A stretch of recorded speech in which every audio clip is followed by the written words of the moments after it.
Hey everyone, welcome back to the deep dive. We love getting requests from you guys, and one that popped up recently was you wanted to know more about happiness research, especially when it comes to things like marriage and having kids. Yeah. So that's what we're diving into today with one of the biggest surveys in America, the General Social Survey, or as the cool kids call it, the GSS. The GSS. The GSS, exactly. Okay. And this is the 2022 version, so it's pretty recent. And I gotta say, some of the stuff we found might really surprise you. Yeah. I think the most striking thing that jumped out at me when I was looking at this data was that there's a huge difference in happiness levels between people who are married and people who aren't. Like, how big are we talking? 30%. Whoa. A 30% gap. And that's after controlling for other factors like, Right. income level, Right. education, all this stuff. So you're saying that even when you account for those things, Yeah. marriage is still the biggest factor? It really seems to be the single most important predictor of happiness. Wow, 30%. That's a huge gap. Yeah. Yeah, I'm a little surprised by that, to be honest. It seems like we're always hearing about how marriage is outdated or how it can hold people back, especially for women. But this data seems to be saying something completely different. Yeah, it really challenges some of those narratives, doesn't it? It really does. So let's dig into this a little bit more. Welcome to Gender Decoded, where numbers align, seeing the stories that they define. Breaking the barriers, truth untold, insights in gender, the parenthood.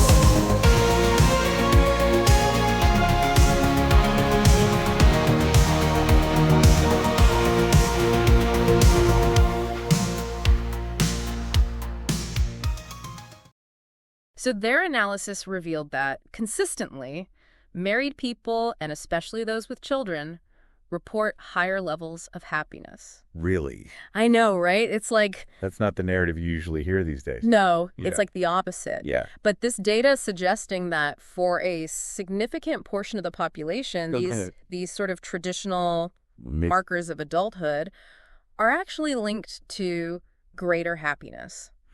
Interesting. So, like, getting married, having kids. Yeah, it's almost like there's this, like, secret society of happy families. Right. This silent majority. Yeah, and no one's talking about it. So So it's not just this one study, right? no, Yeah. this finding actually aligns with other research, too. Okay, like what?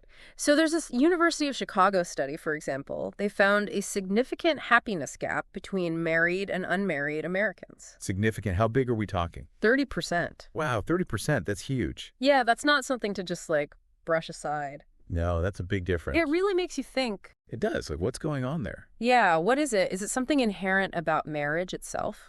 Or is it something, I don't know, deeper, like about the relationships, Yeah, the support systems. the support that comes with it? Those are great questions. I mean, I think it's probably a bit of both. Okay. Stable, supportive relationships, which often, are fostered within marriage and family structures, right? They provide a sense of belonging, security, purpose. Right. And all of those things can definitely contribute to feeling good, to feeling happy. Yeah, that makes sense. Yeah. So, okay, but let's break this down a little further, because the IFS study also looked at happiness levels by gender. Ooh, okay, by gender. So we're getting even more specific. Yes, and this is where it gets even more interesting. Okay, I'm ready. What's the story for women? All right. So, for women between 18 and 55, married mothers were nearly twice as likely to report being very happy Wow, twice as likely. compared to unmarried, childless women. Okay, so that's a pretty big difference. Huge difference. What about unmarried mothers? Yeah, where did they fall? So, they actually reported the lowest levels of happiness in the study. Oh, wow. Which, obviously this isn't to say that single mothers can't be happy, Of course not. but it raises questions. Yeah, about the unique challenges they face. Exactly. The support systems, or lack thereof. You think about the pressures, the economic realities. Absolutely. It all plays a role. Yeah, for sure. All right, well, let's shift gears a little bit. What about the guys? Yeah, what's the deal with the men? Does this whole marriage and happiness connection hold true for them? Good question. Well, it does. It does. Yeah, but the numbers are slightly different. Okay, how so? So, married fathers are the happiest group, Okay, followed by married men without children. interesting. So just being a husband, with or without kids, Seems to provide a happiness boost. makes you think, doesn't it? Right. But what about the unmarried men? Yeah, where do they land on the happiness scale? Well, unmarried men, both with and without children, were significantly less likely to report being very happy. So we're seeing a pattern here. A pattern indeed. For both men and women, marriage seems to be a strong predictor of reported happiness. Yeah, But why? What is it about marriage? that's the million-dollar question. Is it just about having a partner? Or is there something more? I think it's a combination of things, right? Okay. Having a partner can provide companionship, emotional support, a sense of shared purpose. Right. And those things are really powerful when it comes to navigating life, the ups and downs, the good times and the bad. I hear you. But let's not forget, marriage isn't always easy. Oh, absolutely not. There are challenges, conflicts. Compromises. So how do we square that with this data saying married people are happier? Well, and this is key.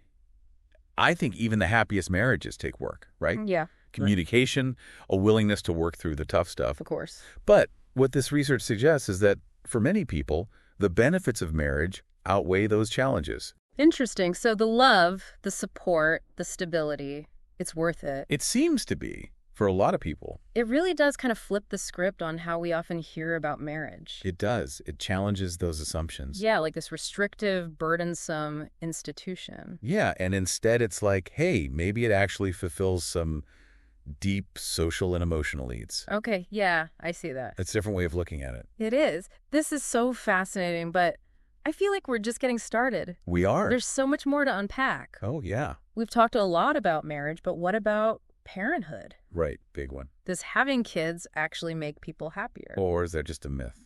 And how do things like socioeconomic status Cultural background. play into all this? All great questions. Right. And ones we'll definitely delve into as we continue our deep dive. I'm excited. Me too.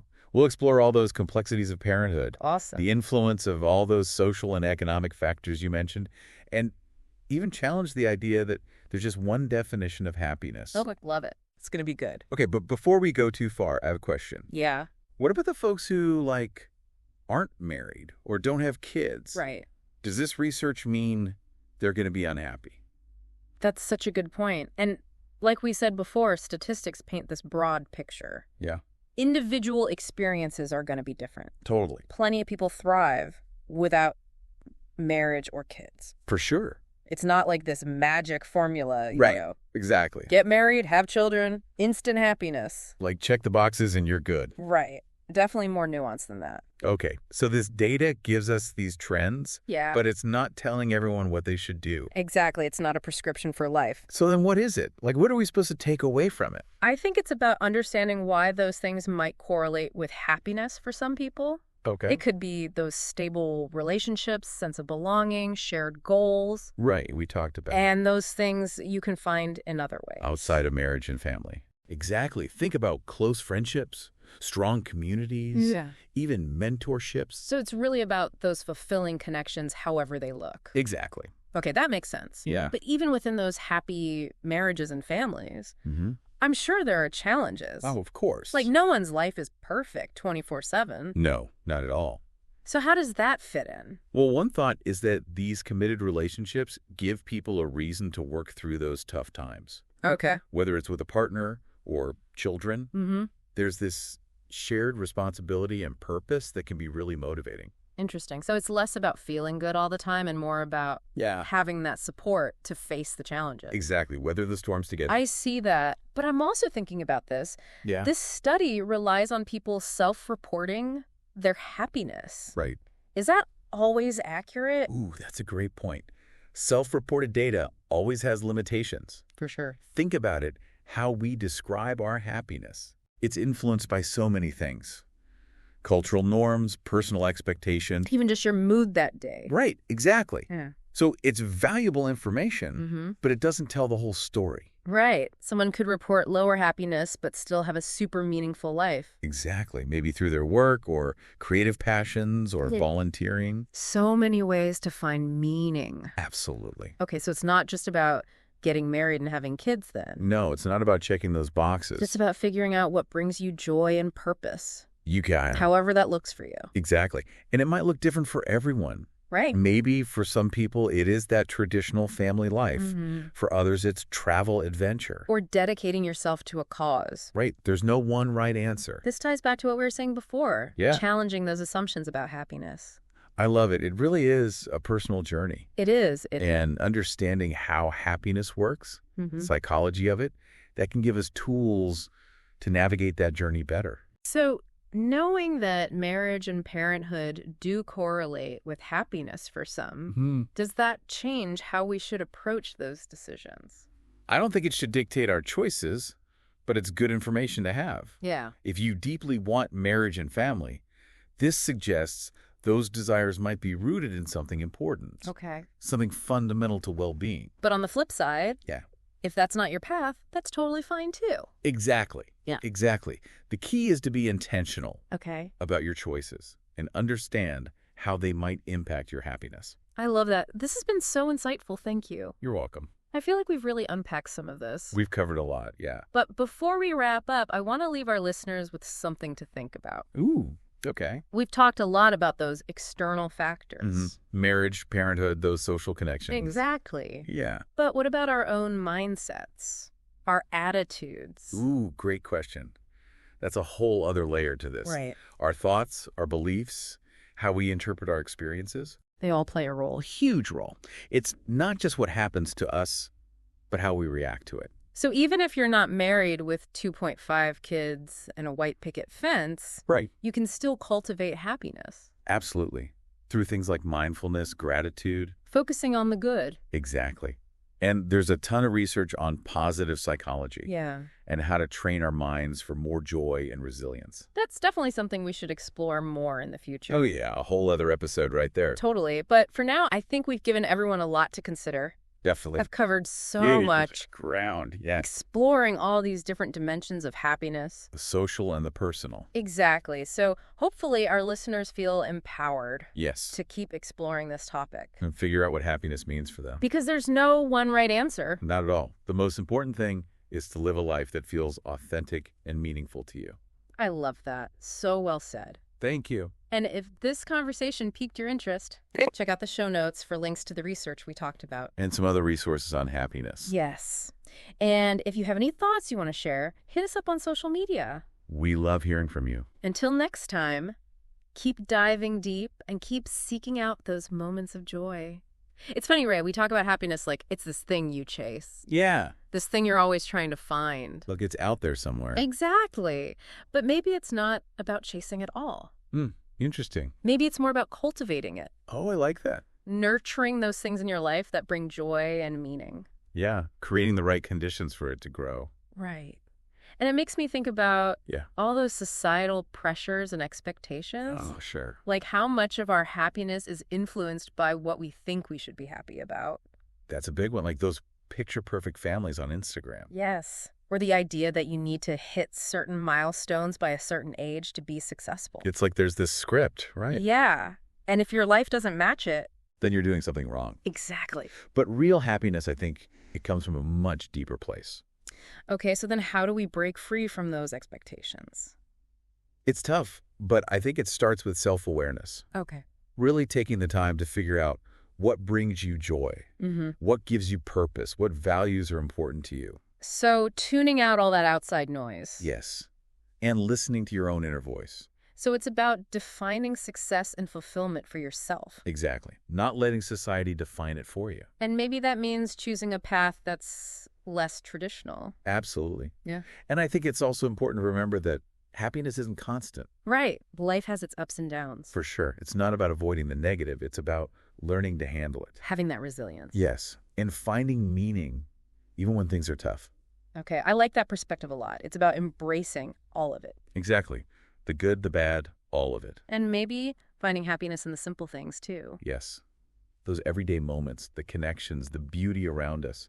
Just appreciating those small things. Exactly.